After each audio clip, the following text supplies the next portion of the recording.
J. O'Neal, Dirty Glove Goon in the building. Big Unky know everybody. Big Creature Lord, Concreatures 227, Bully Boys, Go Getters, Good Sense Enterprise, Street Lord Mafia, Dirty Glove Entertainment. Let's go. Hey. Okay, so we got J. O'Neal in the building.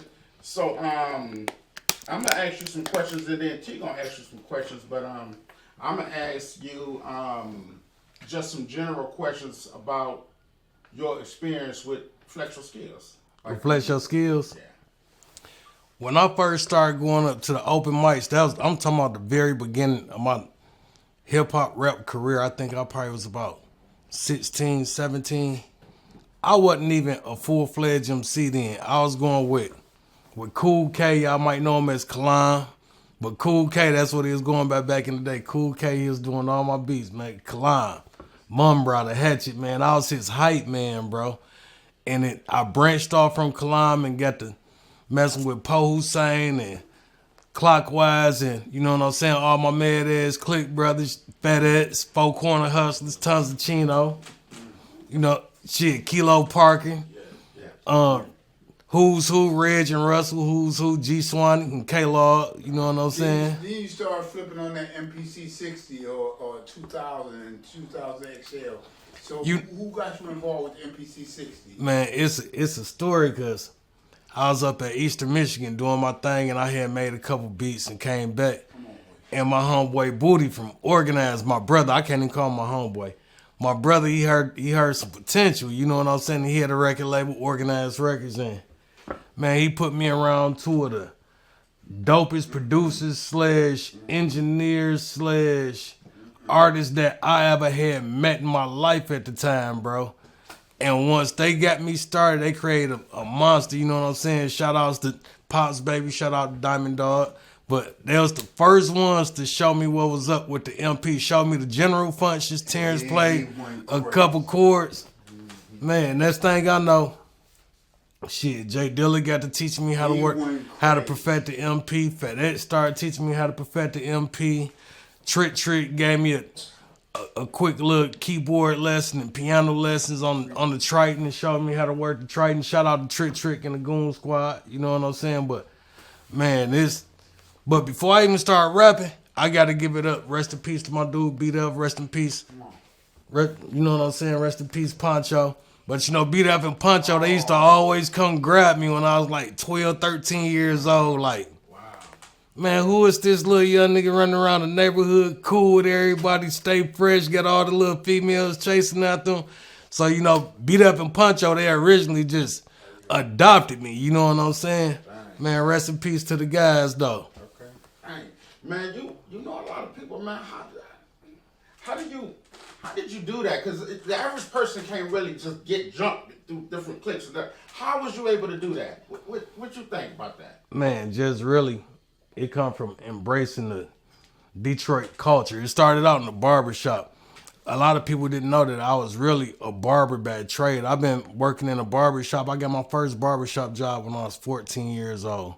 I was 14 going on 15. I started working at a barbershop called J. Paris. And it was owned by a family called the Hill family, J.D. Hill and his wife, Pat Hill. And there was black entrepreneurs that preached entrepreneurship and showed us how to network, build our network, showed us how to have professional, diverse conversations with whoever sat in our chair. And that's where you got it from. That's where I got it from. One door opened another, that door opened another. It's like endless amounts of doors that just keep opening, as long as, you know what I'm saying, as long as we keep our mind conditioned to be able to handle anything that we confront it with. Put God first, you know what I'm saying? Keep our morals in the right place. Yeah. You know, what I found interesting, when you first came around, you jailed. You fit right in. You didn't like, you know what I'm saying? You wasn't like a sore thumb, like, man, who is it? Man, get out. You fit right in, like you was always there. Man. And tell me, and the connection about Bonnie James. Bonnie James, that's one of my big creatures, you know what I'm saying? My little brother, my little cousin, my right hand man, my Robin to my Batman, you know what I'm saying? Man, shout out to Buddy James. He doing big things. Shout out to Griselda. Hey, look, prolific producer, entertainer, artist, everything. I mean, the Kanye West of Detroit to me. You know what I'm saying? That's how I look at him. You know what I'm saying? But Boney, he you know what I'm saying? He's been doing his thing and everything, and he got some explicit stuff going on and stuff. But like let that. him say, Larry. Yeah. Okay, go ahead. With everything Larry was saying, let us know what Bodie got going on and what you got going on. Yeah, Like, okay, so we got your history. So we're gonna go back to Bodie, but we want to talk about you real quick. What you got going on? What's happening from the history to what you're doing right now? Man, from the history of what I'm doing right now, like I got a label, Good Sense Enterprise LLC. You know what I'm saying? Go get it, that's the gang. But of course, it's all a collaboration of a bunch of different artists. What's up? I got a upcoming project that Nick Speed produced. Shout out to Nick Speed.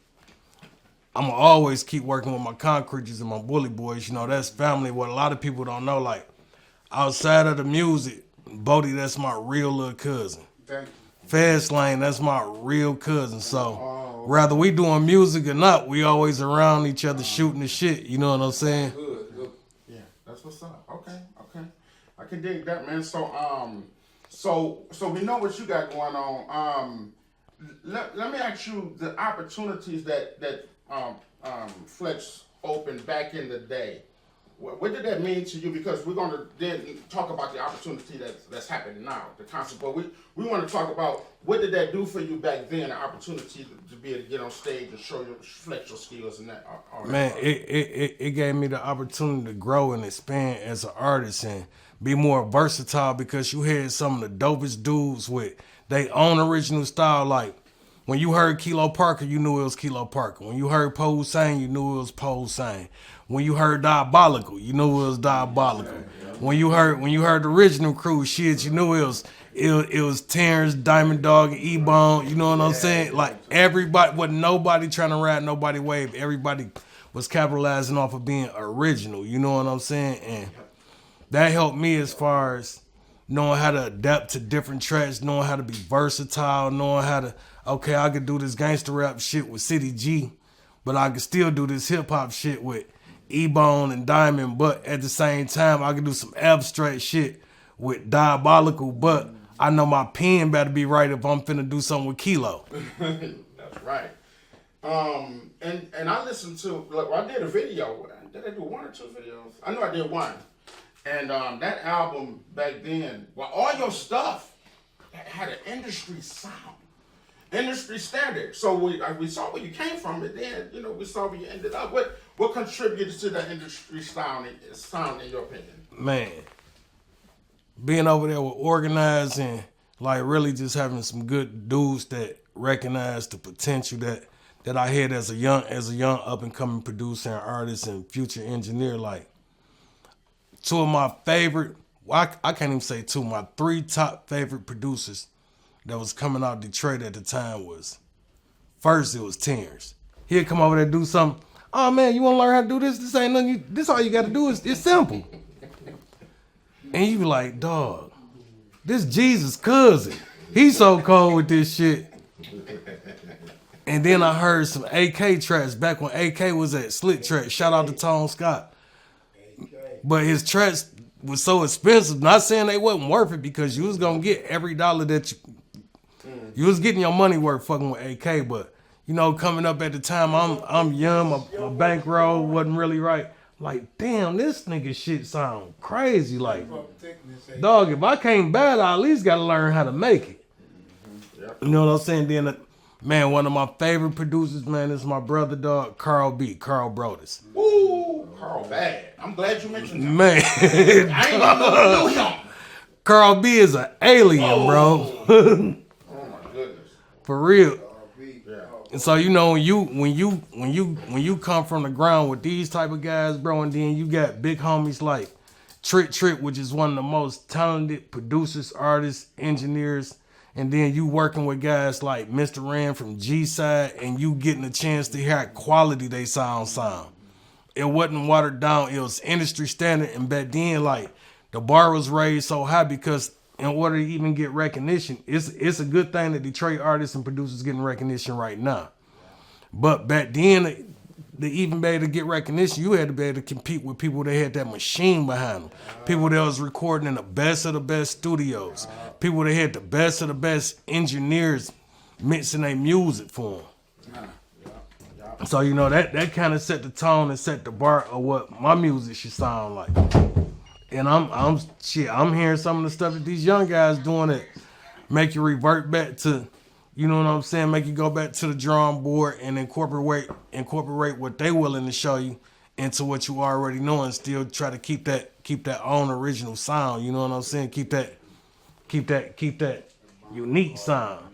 Yeah, man. You like the poster boy. You know what I'm saying? Like we all got our entities. Original, crew, Poe. All of us, we got our thing.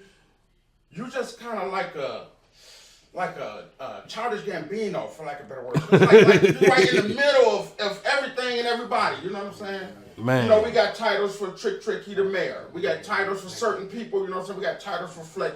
You know what I'm saying? But we got to come up with a title for you, because you is like the nucleus of a lot that's going on. And you stay neutral with everybody. You down with everybody. You know everybody. That's powerful, bro.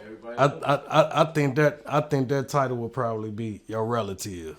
Yeah. Because I really don't have friends. Anybody that I got a relationship with, I consider them family. You know what I'm saying? Like, so we initiating that right now, man. You are the relative. That's relative. That's your title. That's your Detroit title from this point moving forward. Because you are. Man, I appreciate it, bro. Yeah, you are. So, okay, so we understand, and we can sit here for hours, because you know, you're a walking library. But we ain't gonna hold you up. But the last question is this big show that's coming up, this concert. And I don't know how many of the details that you know about it, but it's where the celebrities they roam. You know what I'm saying? The sounds is gonna be backed by what the celebrities use when they come. Matter of fact, all over the world, the celebrities use the sounds, the lighting, the whole thing. So the show gonna be a concert for Detroit artists.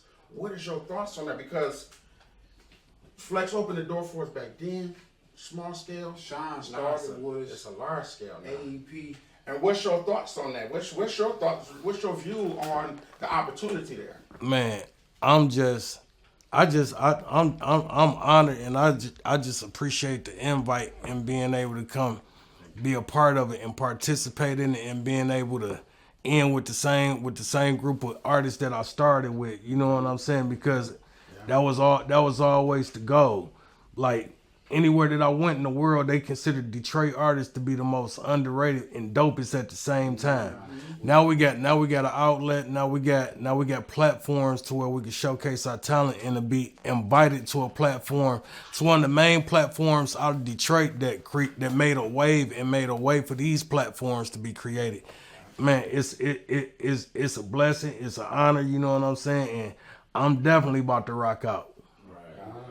That's what's up, bro. Man, shout out to FLEXYASKILLS Productions, man. Flex, I appreciate you, my brother, man. I love you for him, man. You know what it is with us. Yes, sir. Yes, sir. Thank you. FLEXYASKILLS presents the big event, Hip Hop 50, the concert. The concert? That's right, the concert. When? Saturday, December the 9th at legendary Burst Warehouse Theater. Where? 2727 Russell Street, Detroit, Michigan, 48207. Let's get it, Detroit.